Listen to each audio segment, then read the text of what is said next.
ನಾನಿವತ್ತು ಸೌತೆಕಾಯಿ ಮೊಸರು ಖಾರ ಹೇಗೆ ಮಾಡೋದು ಅಂತ ತಿಳಿಸ್ಕೊಡ್ತಾ ಇದ್ದೀನಿ. ಅದಕ್ಕೆ ಸಣ್ಣಗೆ ಒಂದು ಸೌತೆಕಾಯಿ ತಗೊಂಡು ಅದನ್ನು ಸ್ವಲ್ಪ ತುಂಡುಗಳಾಗಿ ಕತ್ತರಿಸ್ಕೊಂಡು ಅದಕ್ಕೆ ಸ್ವಲ್ಪ ಕೊತ್ತಂಬರಿ ಸೊಪ್ಪನ್ನ ಸೇರಿಸಿ ಮತ್ತು ಸ್ವಲ್ಪ ಜೀರಿಗೆನ ಜಾಸ್ತಿನೇ ಸೇರಿಸ್ಕೋಬೇಕು ಮತ್ತು ಹಸಿಮೆಣ್ಸಿನ್ಕಾಯಿ ಒಂದು ಸ್ವಲ್ಪ ಶುಂಠಿ ಇದನ್ನು ಸೇರಿಸ್ಕೋಬೇಕು. ಆಮೇಲೆ ಅದನ್ನು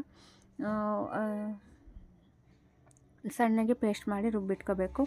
ಆಮೇಲೆ ಗ್ಯಾಸ್ ಮೇಲೆ ಒಂದು ಪಾತ್ರೆನ ಇಟ್ಬಿಟ್ಟು ಅದಕ್ಕೆ ಎಣ್ಣೆ ಹಾಕಿ ಸಾಸಿವೆ, ಜೀರಿಗೆ, ಕೊತ್ತಂಬರಿ ಸೊಪ್ಪು, ಒಣಮೆಣ್ಸಿನ್ಕಾಯಿ ಹಾಕಿ ಆಮೇಲೆ ರುಬ್ಬಿರೋಂತಹ ಮಿಶ್ರಣವನ್ನು ಆ ಪಾತ್ರೆಗೆ ಸುರಿದು ಅದನ್ನು ಸ್ವಲ್ಪ ಒಂದು ಕುದಿ ಬರೋವರೆಗೆ ಕುದಿಸ್ಬೇಕು.